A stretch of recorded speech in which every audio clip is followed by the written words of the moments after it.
രാജീവ് ചന്ദ്രശേഖരൻ പറയുന്നു നിങ്ങളെല്ലാം വന്ന് NDA ആവും, ഞങ്ങൾ കൊടുക്കാമെന്നുള്ളതാണ്. ഇത്ര ലജ്ജാകരമായ, ഇത്ര നാണം കെട്ട സമീപനം സ്വീകരിക്കുന്ന ഒരു രാഷ്ട്രീയ പാർട്ടിയും ഒരു കേന്ദ്ര നേതൃത്വവും ഉണ്ടായിട്ടില്ല എന്ന് നമ്മൾ മനസ്സിലാക്കണം. ചിലർ കേരളത്തിൽ പ്രചരിപ്പിക്കുന്നത് കേരളം കടക്കണിയിലേക്ക് പോകുന്നു എന്നുള്ളതാണ്. വളരെ തെറ്റായ ചില പ്രചാരണം നടത്തുകയാണ്. ഇതെല്ലാം ചെയ്യുമ്പോൾ വലിയ കടമുണ്ടായിരിക്കുമോ എന്നുള്ളതാണ്. ആ ബുദ്ധികളോട് പറയാൻ ഞാൻ ആഗ്രഹിക്കുന്നു, അതൊരു നുണപ്രചാരണമാണ്. സംസ്ഥാനങ്ങളുടെ കടമെടുത്താൽ കേരളം ഇന്ത്യയിൽ 17ഓ 18ാമത്തെയോ സ്ഥാനത്താണ് എന്ന വസ്തുത അവർ മറന്നുപോകുന്നു. കേരളം എന്ന് പറയുന്നത് വാസ്തവത്തിൽ പൊതുകടത്തിന്റെ അളവ് കുറഞ്ഞു വരുന്ന ഒരു സംസ്ഥാനമാണ്.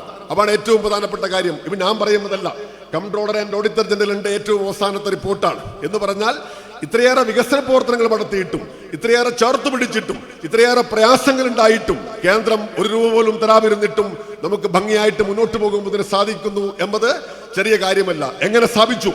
കേരളത്തിന്റെ ധനകാര്യ വകുപ്പ് മന്ത്രി ഉത്തരം പറഞ്ഞു. നമ്മള് കഴിഞ്ഞ 5 വർഷക്കാലത്തുള്ളിൽ മാത്രം 1,27,747 കോടി രൂപ നമുക്ക് സംഘടിപ്പിക്കാൻ സാധിച്ചു, അധികമായിട്ട് തനത് വരുമാനത്തിലൂടെ. അങ്ങനെ അഭിമാനകരമായി നമ്മുടെ വരുമാനം വർദ്ധിപ്പിച്ചതിന് ശേഷമാണ് നമ്മൾ മുന്നോട്ട് പോകുന്നത്. അതുകൊണ്ട് ഇവന്റെ ഒന്നും ഔദാര്യമില്ലെങ്കിലും നമുക്ക് മുന്നോട്ട് പോകാൻ സാധിക്കുമെന്ന് നമ്മൾ കാണിച്ചു കൊടുക്കുന്ന സ്ഥിതിയുണ്ടായി. അതുകൊണ്ട് ഖജനാവ് ഖാലിയാണ്, പൂച്ച പെറ്റ് കിടക്കുന്നു എന്നെല്ലാം തരത്തിലുള്ള ആക്ഷേപങ്ങൾ ചിലർ ഉന്നയിക്കുമ്പോൾ ഇപ്പൊ കുറഞ്ഞു വന്നു. അത് അവനൊരർത്ഥവുമില്ല എന്നുള്ളതാണ്. നമ്മുടെ തനത് വരുമാനം വർദ്ധിപ്പിച്ചുകൊണ്ടാണ് മുന്നോട്ട് പോകുന്നത്. എല്ലാ പ്രവർത്തനങ്ങളും കുറേയധികം നടത്തുന്നതിനാവശ്യമായ വിഭവശേഷി നമുക്കുണ്ട് എന്നതാണ്. അതോടൊപ്പം പക്ഷേ കേന്ദ്രത്തിന്റെ സഹായം എന്ന് പറയുന്നത് ഒരു ഔദാര്യമല്ല, നമുക്ക് കിട്ടേണ്ട പണമാണ്. ഇവിടെ കൂടിയിരിക്കുമ്പോൾ ഞാനും നിങ്ങളും നികുതി കൊടുക്കുമ്പോൾ കേന്ദ്രത്തിന് കിട്ടുന്ന പണമുണ്ട്. അവന്റെ ഒരു ചെറിയ വിഹിതം ഇങ്ങോട്ട് വരണമെന്ന് മാത്രമാണ് നമ്മൾ പറയുന്നത്. ഒരു ഔദാര്യവും വേണ്ട. ന്യായമായ ചില അവകാശങ്ങൾ നമുക്കുണ്ട്, മലയാളിക്കുണ്ട്. ആ അവകാശങ്ങൾ കിട്ടണം എന്നുള്ളതാണ്. അവനോട് നിഷേധിക്കുന്നു. ഏറ്റവും അവസാനം കേന്ദ്ര ബജറ്റ് വന്നപ്പോ കേന്ദ്ര ബജറ്റ് ഒരു ആമ ബജറ്റായി മാറി എന്ന് നിങ്ങൾക്കറിയാം. ഒന്നും കിട്ടിയില്ലല്ലോ. ചെറിയ പ്രതീക്ഷ ഉണ്ടായിരുന്നു. തെരഞ്ഞെടുപ്പ് കാലാണ്, വലിയ ഹൈപ്പ് ഉണ്ടാക്കിയല്ലോ. രാജീവ് ചന്ദ്രശേഖരൻ വരുന്നു, പ്രധാനമന്ത്രി വന്നിറങ്ങുന്നു, BJP-ക്കാർ ഇങ്ങനെ പ്രചരിപ്പിക്കുന്നു. ഒരു എയിംസ് എങ്കിലും തരുന്നതിന് സാധിച്ചോ എന്നുള്ളതാണ്. എന്നിട്ടും ഇതിന്റെ ഏറ്റവും വലിയ പ്രയാസം എന്ന് പറയുന്നത്, ലജ്ജ തോന്നുന്നത്, തന്നില്ല എന്നത് പോട്ടെ, എന്നിട്ട് ഇവരുടെ നൊടിച്ചലും ന്യായീകരണവുമാണ്.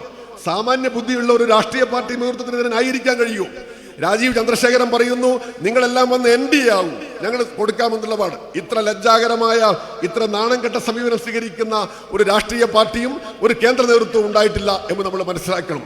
അതുകൊണ്ട് ഇത്രയേറെ പ്രയാസകരമായ സാഹചര്യങ്ങളിലും LDF അഭിമാനകരമായിട്ട് മുന്നോട്ട് പോകുന്നു. ജനങ്ങളുടെ ജീവിതത്തിൽ അതിന്റെ ബോധ്യമുണ്ട്.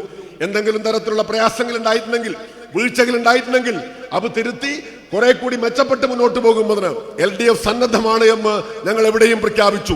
LDF അല്ലാതെ മറ്റെന്താണ് എന്നതിനെ കുറിച്ച് കേരളത്തിന് ആലോചിക്കാൻ പോലും സാധിക്കുകയില്ല.